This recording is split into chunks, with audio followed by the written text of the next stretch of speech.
काही लोक स्वतःसाठी नाही, तर कर्तव्य, प्रेम आणि निष्ठा यासाठी जगतात. एका साध्या घरातून उठून शाळा नावाच्या परिवारासाठी आयुष्य समर्पित करणाऱ्या माणसाची ही गोष्ट.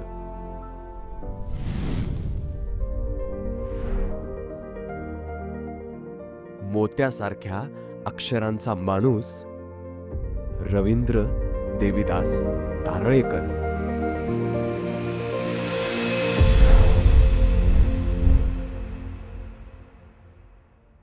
लहान रवीचे सर्वात जास्त लाड त्यांचे आई वडील म्हणजेच स्वर्गीय गोदावरी आणि देविदास यांच्याबरोबरच सुंदर काकू यांनीही केले. गणपती आले की रवीचा उत्साह वेगळाच. राखीने सजवलेली देवळी, झेंडूंच्या फुलांच्या माळा आणि दिवाळीत फुलांच्या माळांनी अंतराळी काढलेले स्वस्तिक हे बघून भावंडांना आश्चर्य वाटायचं. रात्री 10 ते 10:30 पर्यंत रवी इतर भावंडांचा अभ्यास घेत असे. आजोबांचा तो अतिशय लाडका, कारण त्याचं अक्षर मोत्यासारखं होतं आणि आजोबा सांगायचे, हा, अप टू डेट क्लिअर काम करणारा मुलगा म्हणजे रवी. असा हा लाडका, अभ्यासू आणि कलाप्रेमी रवी हळूहळू मोठा होत होता. रवी फक्त शाळेतच नव्हे तर घरीही मार्गदर्शक होता. लहान बहीण अंजलीचा इंग्रजीचा अभ्यास तोच घेत असे. ज्योती म्हणते, परीक्षेत पास झाल्यानंतर जितका आनंद झाला नव्हता ना, तितका आनंद दादानी दिलेल्या शाबासकीमध्ये होता. तो फक्त भाऊ नाही, तो घराचा आधार बनला.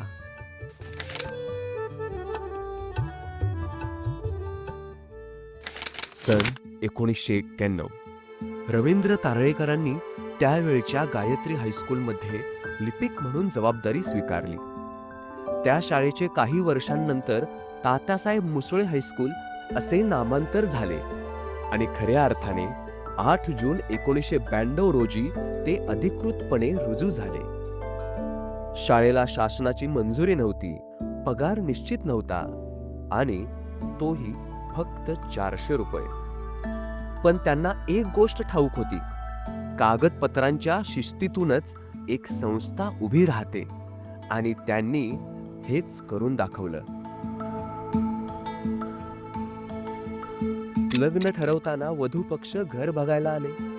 साधं घर पाहून काहींनी विरोध केला, पण मुलीचे वडील शंकर बुचडी म्हणाले, मला घरदार बघायचं नाहीये, मला मुलगा पसंत आहे. हा मुलगा शून्यातूनही विश्व उभं करू शकतो. साधना मॅडम आणि रवींद्र सर दोघांचा एकमेकांवरील विश्वास, प्रेम आणि आदरावर उभारले यांचे सुंदर नातं आणि अतूट प्रेमाचा संसार.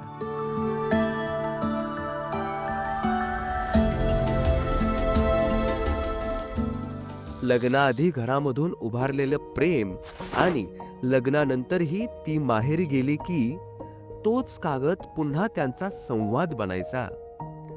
पहिली मुलगी जन्माला आली तेव्हा तिचं नाव काय ठेवायचं या विचारापासून आपली नात कधी बघायला मिळणार या आई वडिलांच्या आशेपर्यंत आणि शेवटी तू स्वतःची तब्येत सांभाळ या काळजीपर्यंत. कधी न कळत एका बाजूने चूक झाली तर दोघेही एकमेकांना समजून घेणारे. म्हणूनच त्यांनी शून्यापासून इतकं मोठं साम्राज्य उभं केलं. यांची पत्नी त्यांच्या पाठीशी खंबीरपणे उभी राहिली. मुलांचा अभ्यास घेणं, शाळेत सोडणं आणणं, घरची निम्म्याहून अधिक जबाबदारी ती शांतपणे पेलत राहिली आणि तिच्याच त्या आधारामुळे ते आपल्या कामात पूर्ण ताकदीने उभे राहिले. सुरुवातीच्या काळात कोल्हापूरला शिक्षणाधिकारी ऑफिस, जिल्हा परिषद या ऑफिसला जाण्यासाठी ते आणि त्यांचे जिवलग मित्र नितीन यांनी चक्क सायकलने प्रवास केला. तो एक काळ असा होता जिथे कोणतेही काम तडीस गेल्याशिवाय स्वस्त बसत नव्हते. सरांच्या पद्धतशीर कामाच्या शैलीमुळेच स्वतःच्या व्यक्तिमत्वासोबत शाळेचा मोठा विकास झाला. शाळा नावारूपाला आली. त्यांचा व त्यांच्या शाळेचा आलेख उंचावताना पाहून तात्यासाहेब मुसळे चॅरिटेबल ट्रस्टचे माननीय किशोरजी मुसळे हेही प्रभावित झाले.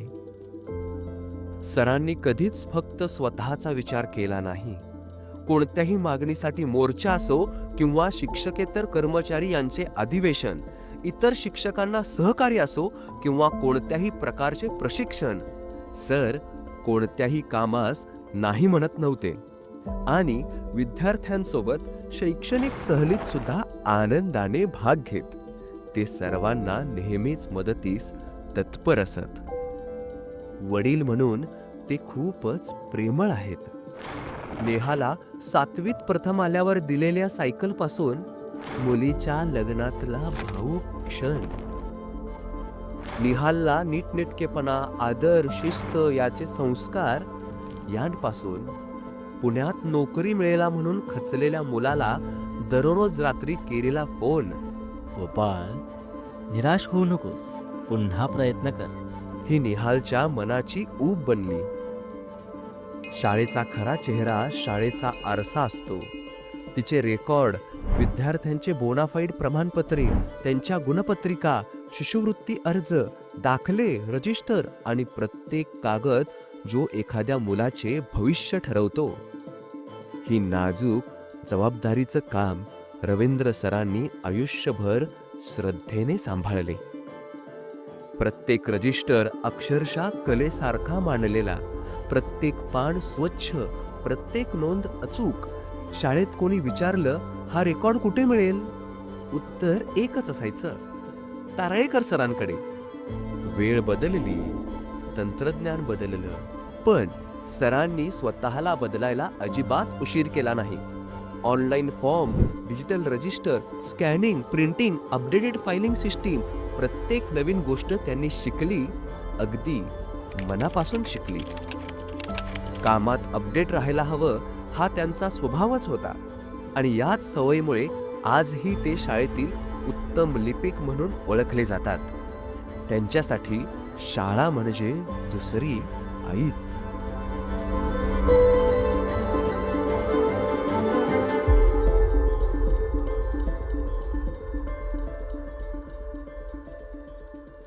दसरा, दिवाळी, सुट्टी, रविवार कोणताही दिवस असो, ते शाळेतच.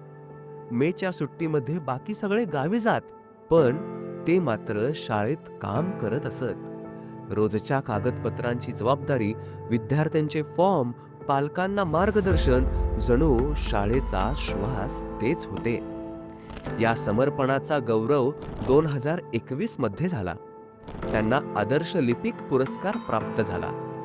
ही त्यांच्या 33 वर्षाच्या प्रामाणिक सेवेला मिळालेली खरी दाद होती.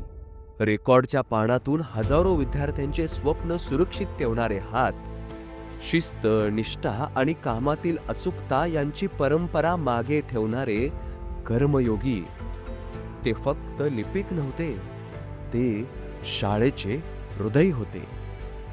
रवींद्र देवीदास तारळेकर, एक असामान्य व्यक्ती, कर्तव्यनिष्ठ, प्रेमळ आणि माणुसकीचा दीप.